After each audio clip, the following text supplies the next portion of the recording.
plupart des gens t'expliquent qu'il faut faire du sport pour commencer à perdre du poids. Mais si je te disais que c'était totalement faux, tu peux commencer à perdre du poids là, maintenant, tout de suite, juste en te concentrant sur une chose, la nutrition. Moi, c'est Ryan, je suis kiné et ça fait des années que j'accompagne des patients à perdre du poids qui sont en surpoids modéré, voire en obésité. Et on s'y prend comment? En se concentrant sur une chose principale, sur l'élément clé, l'alimentation. Toi aussi, tu veux perdre du poids? Alors tu es au bon endroit et écoute attentivement cette vidéo. Alors je vais commencer par parler du sport et pourquoi le sport seul ne suffit pas.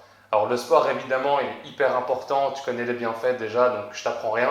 Mais si on se concentre sur la perte de poids et sur le début de la perte de poids, en fait c'est pas le facteur clé. Le facteur clé c'est l'alimentation. Le sport va venir le soutenir par après, mais il n'y a pas besoin de commencer par le sport au début. Pourquoi? Parce qu'il y a deux problèmes.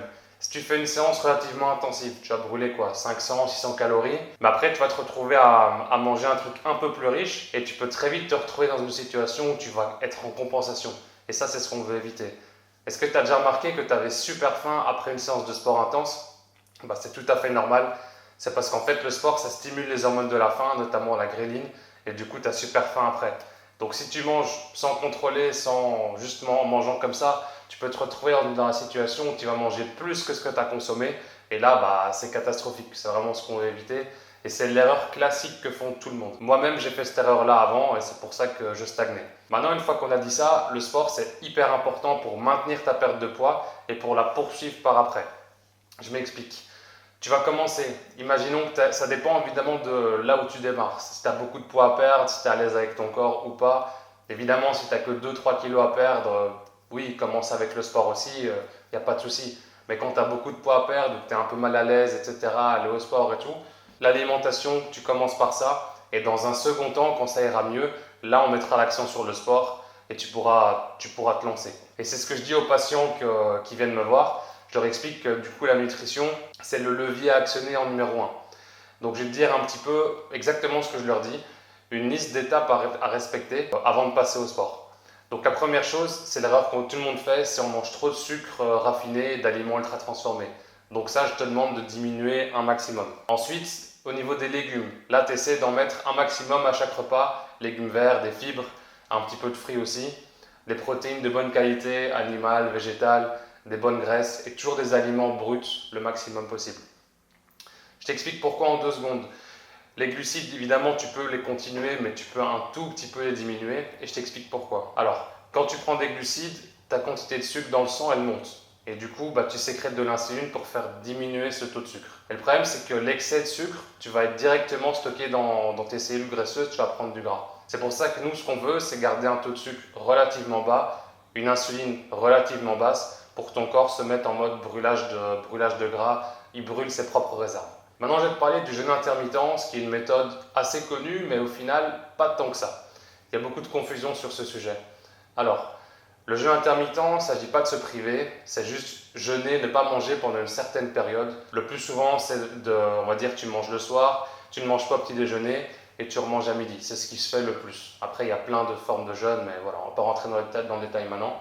Ok, donc là, l'idée, c'est donc, comme je te disais, c'est de laisser du temps à ton corps pour digérer et pour que l'insuline reste basse, le plus basse possible. Ce que j'ai remarqué avec les patients qui l'ont fait et avec moi aussi qui le pratique, c'est que déjà, c'est pas un truc miracle, tu peux perdre du poids sans, évidemment, il n'y a pas du tout d'obligation. Mais le point commun avec tout le monde, c'est que le fait de diminuer le sucre te donne moins faim en fait. Donc c'est-à-dire que c'est pas une contrainte de faire le jeûne. Le lendemain matin, t'es pas affamé, donc c'est pas un problème si tu veux essayer. Maintenant, comme j'ai dit, il n'y a rien d'obligatoire.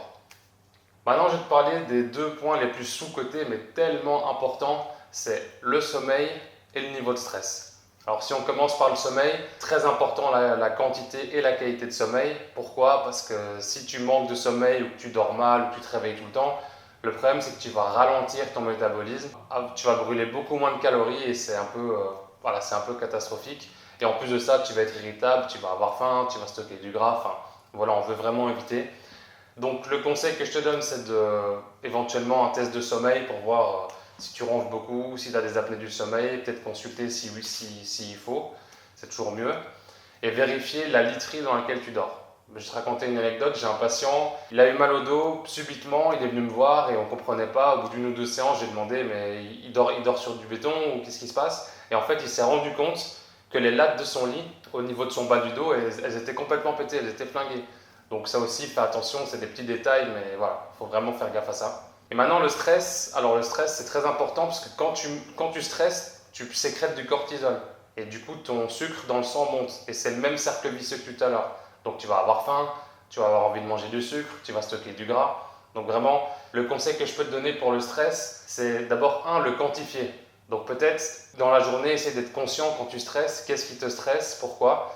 Est-ce que tu peux changer des habitudes ou pas, ou alors des méthodes comme des techniques de respiration ou autres. Essaye de trouver un petit peu ce qui te stresse, essaye de le diminuer, de trouver une alternative pour ne plus avoir ces envies de sucre et ne pas stocker du gras bêtement. Donc tous les patients que j'ai suivis et qui ont perdu du poids, ils ont optimisé ces trois points, le sommeil, l'alimentation et le niveau de stress. J'ai même pas demandé de faire du sport, certains en faisaient, d'autres non, mais voilà, c'est vraiment la première chose, c'est ça. Et devine quoi, ils ont tous perdu du poids, ils ont eu moins de douleur, ils avaient plus de mobilité et ils se sentaient mieux.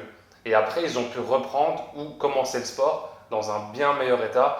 Et c'est ce que je te recommande de faire. Si toi aussi tu veux perdre du poids, commence par optimiser ces trois choses-là. Et après, tu verras que tu te sentiras mieux et le sport, ça ira tout seul. Maintenant, le meilleur conseil que je peux te donner, c'est de passer à l'action. N'attends pas le bon moment, il n'y a pas de bon moment en fait. Il n'y aura jamais de bon moment. Tu commences tout de suite maintenant, tu appliques un conseil déjà, tu t'enclenches du mouvement et après ça va rouler tout seul. Donc je te rappelle, numéro 1, tu diminues les mauvais sucres et les aliments ultra transformés, tu rajoutes beaucoup de fibres, de légumes dans tes repas, des bonnes protéines, des bons lipides. Le jeûne intermittent, tu n'es pas obligé, mais si tu te sens à l'aise, let's go, essaye.